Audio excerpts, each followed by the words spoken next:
We are here to talk about a groundbreaking report which we've produced this year on the impact of automated ride-hailing services in London and in the UK. But first, I want to introduce Steer as a company. So we've heard a lot this morning about the importance of working with cities. Steer is an independent consultancy, and our mission is to work with cities and to work with the private sector to develop the transport industry. We recognise that cities are nervous but excited, and the private sector is champing at the bit.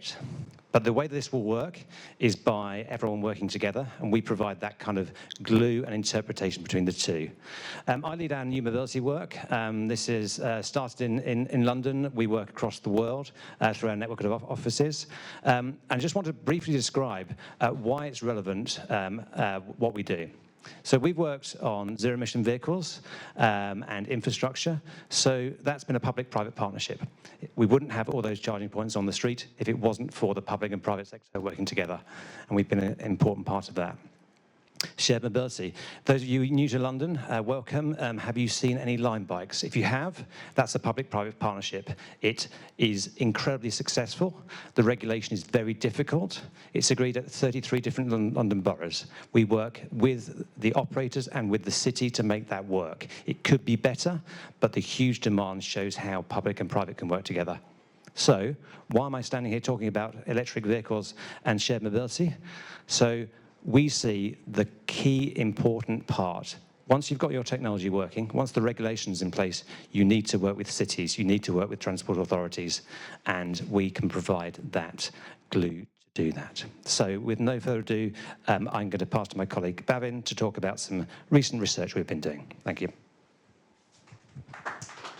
Cheers, Matt. Morning, everybody. So robo-taxis, or automated ride-hailing services, are coming to the UK, and specifically this city that we're in, London, and we've had lots of different announcements over the past 6 to 9 months confirming that is the case. Which really does raise the question, what impacts are these types of services going to have in the UK? And we were commissioned, as Matt just mentioned, by the US Chamber of Progress to answer that question, both from an economic point of view, but also some social elements.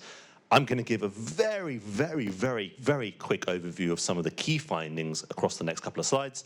And there's a lot more detail in the report and a QR code at the end of this slide.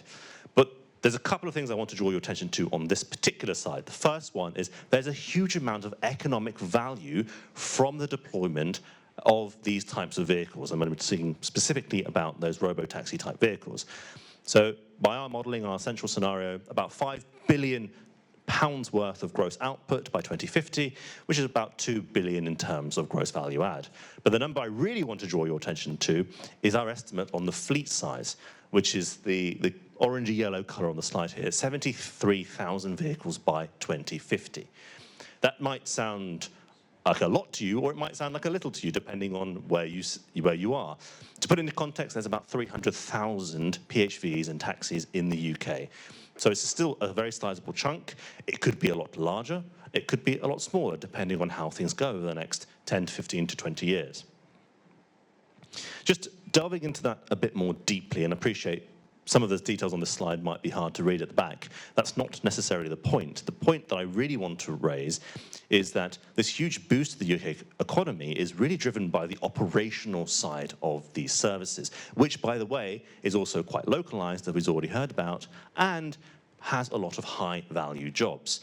So visually, we can see the orangey color in the bars there is the economic outputs in terms of gross output and gross value add, and the bottom one about jobs associated with the vehicle manufacturing. And the bigger bar there, which is roughly about 2/3, depending on which metric we're looking at, is all to do with the operations. This is about the fleet management, it's about the vehicle monitoring, all those types of elements, is a huge amount of value and a huge amount of job generation. Because also, the other big number down at the bottom there is around the jobs that this type of services can support. So in our central scenario, about 18,000 in 2035 and up to 52,000 in 2050.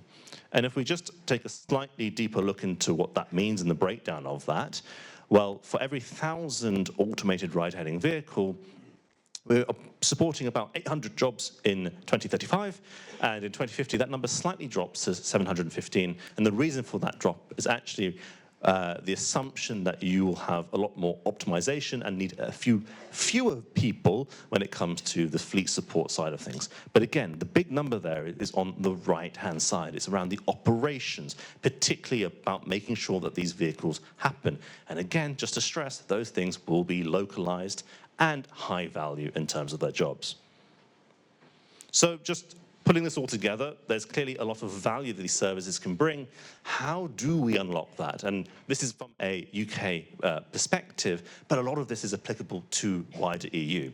So the first one is about understanding and keeping the regulatory progress. We've heard a lot about regulations already, so I won't delve a lot into that. But from a UK perspective, we have very clear timelines of what we expect to be able to run these services. So the APS coming spring 2026, it's spring already, but it's coming soon, and then having the full regulations in place by the end of next year.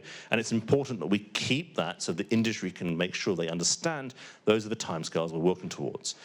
But we also just saw a lot of elements around different jobs, changes of jobs, safeguarding of jobs, but those jobs don't magically appear, and the skills for those jobs don't magically appear either. So we need to make sure that if we are transforming roles, we are bridging the gap and we're investing in the skills to be able to enable that transition. And of course, we still need to think about public acceptance and public's experience with the technology, making sure it's as seamless as possible.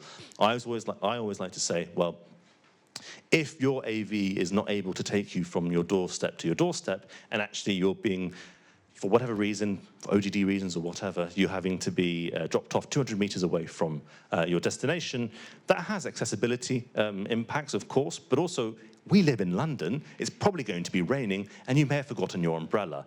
Is that a positive experience? It's not raining today, I grant you that. Yeah, as a born Londoner, I'm very pleased to see the sun, but it may be raining, and we may have forgotten an umbrella, and so your service experience might be negatively impacted, and it might impact whether you take that again next time round, when you might be having a manually driven vehicle that can take you right to your doorstep, even if that does mean breaking a bit of laws, as I'm sure we've all experienced when we take a taxi. So I appreciate I've just thrown a whole lot of numbers to you. I was pleased to see people taking pictures of that. You can download the report. There's a QR code on the screen just now. Matthew and I are here all day to talk about this and other activities. And just, yeah, thank you for your time.